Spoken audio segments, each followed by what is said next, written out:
Hi, I'm Soph.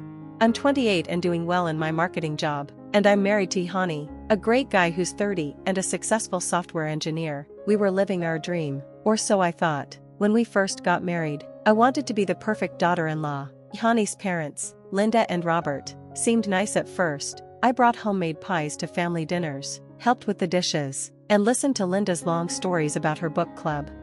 But then, Linda would correct me on little things, like how to fold napkins. "Oh, Soph dear," she'd say, "that's not how we do it here." I would just smile and nod, trying to ignore it. Hani said, "That's just how mom is. Don't take it personally." But it wasn't just the napkins. Linda had an opinion on everything: our jobs, our home, even how often we visited.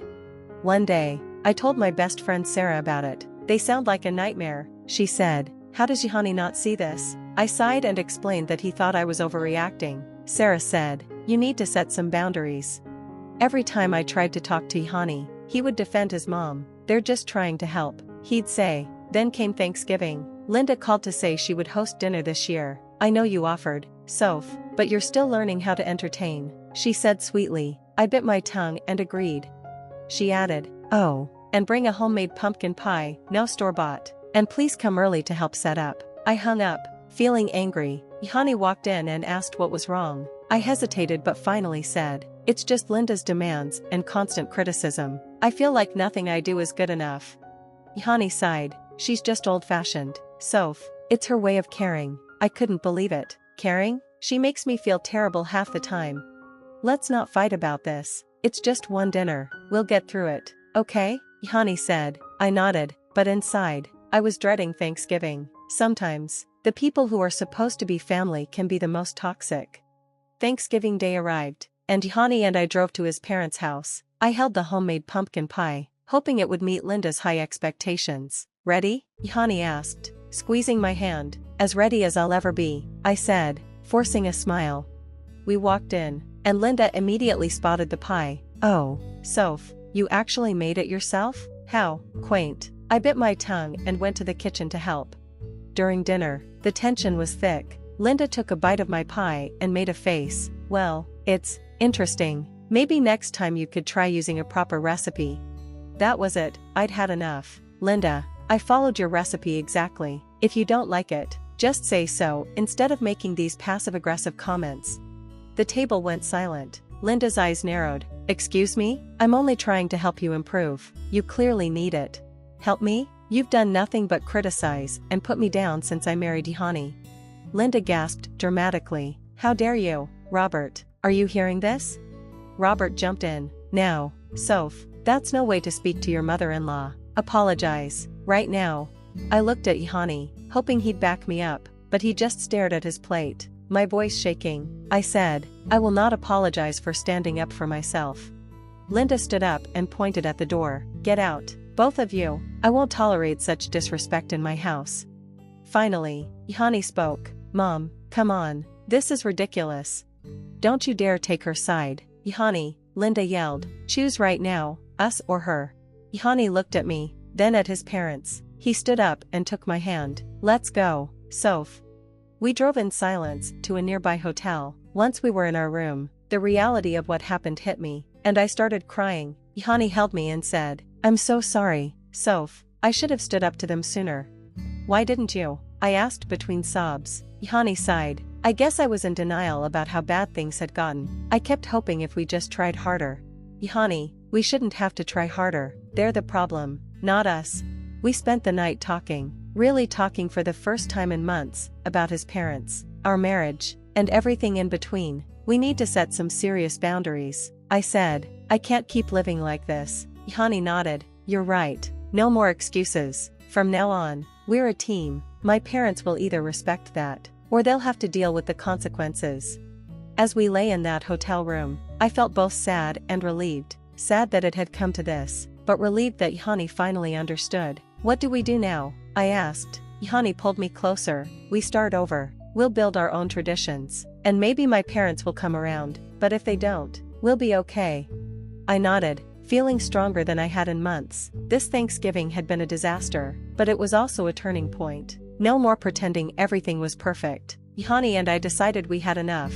We cut ties with his parents and focused on rebuilding our lives, free from their toxic influence. It wasn't easy, but it was necessary.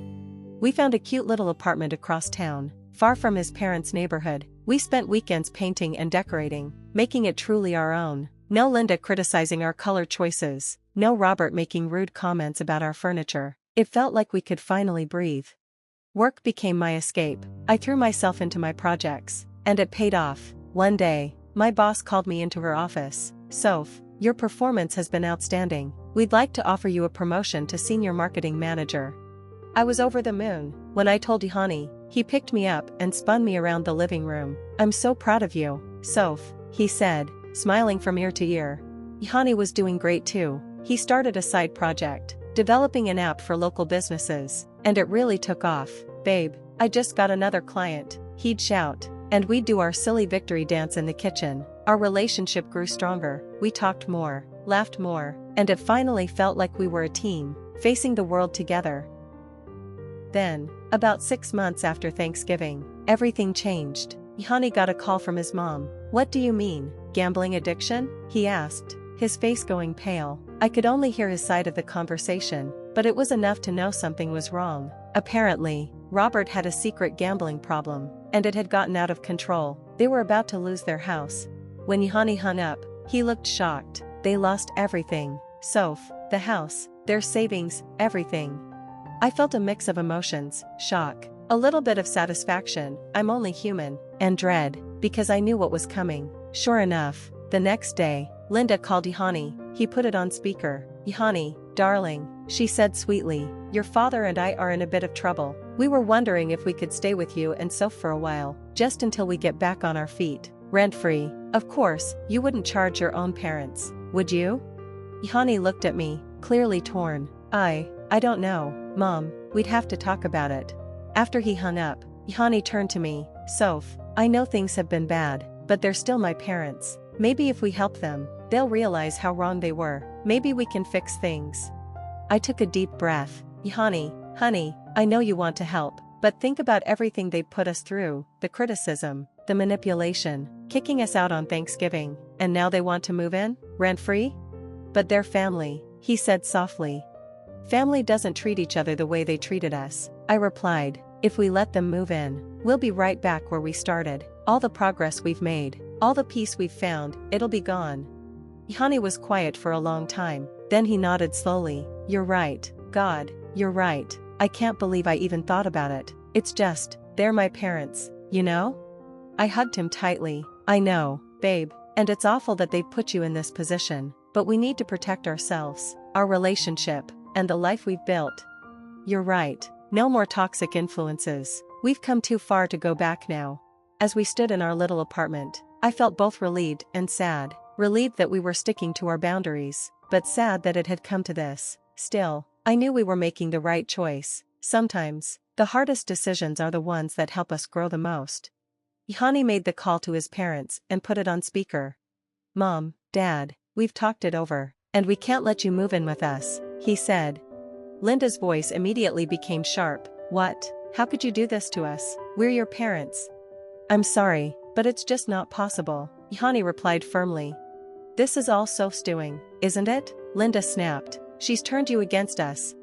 I couldn't stay silent any longer. "Linda, this was our decision. Your behavior has consequences." "How dare you?" she screamed. "After everything we've done for you. You mean like kicking us out on Thanksgiving?" I shot back. The call ended with Linda threatening to tell the whole family how awful we were, but we were done being manipulated.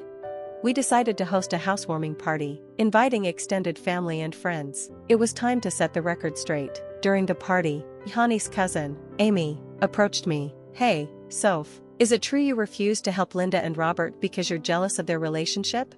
I was stunned. "What? No, absolutely not. Where did you hear that?" Amy looked uncomfortable. "Linda's been telling everyone that you're trying to come between them and Ihani." That was the last straw. I gathered everyone's attention. "I need to clear something up," I said. "Linda and Robert have been spreading lies about us. I told them everything, the constant criticism, the Thanksgiving disaster, the manipulation." Ihani chimed in, explaining more about his dad's gambling addiction. The room fell silent. Then, Yohani-san spoke up. I always thought Linda exaggerated about you, Soph. I'm so sorry we believed her. As the party continued, more family members came up to us, apologizing and sharing their own stories of Linda's manipulation. A week later, we got a call from Yohani's cousin. You won't believe this, she said. Linda and Robert are being evicted. Turns out Robert owes money to some shady people, and they might even face legal trouble. Yohani sighed. Part of me feels guilty, he said. I squeezed his hand. We can't set ourselves on fire to keep them warm. They made their choices. That evening, we reaffirmed our commitment to each other and the boundaries we had set. No more toxic influences. No more manipulation. Meanwhile, Yohani and I were thriving. My career was taking off, and Yohani's app business was booming. We even started talking about having kids. One night, as we sat on our balcony watching the sunset, Yohani turned to me and said, You know, I never thought I'd say this, but I'm grateful for that Thanksgiving disaster. It opened my eyes. It was hard, but look at us now. We're stronger because of it. No more pretending everything's perfect. Just us, building our life on our terms. As the sun set and the sky darkened, I felt a sense of peace wash over me. Our story wasn't about revenge. It was about standing up for ourselves, setting boundaries, and choosing happiness. Sometimes, the best way to move forward is simply by living well.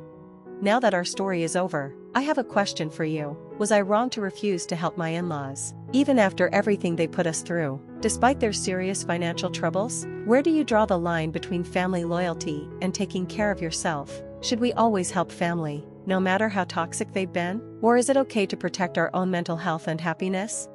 I'd love to hear your thoughts in the comments. What would you do in this situation? If you enjoyed this story and want to hear more like it, make sure to hit the like button and subscribe to the channel. Your support means everything to me and helps me keep sharing real-life experiences. Thanks for listening, and I'll see you in the next video.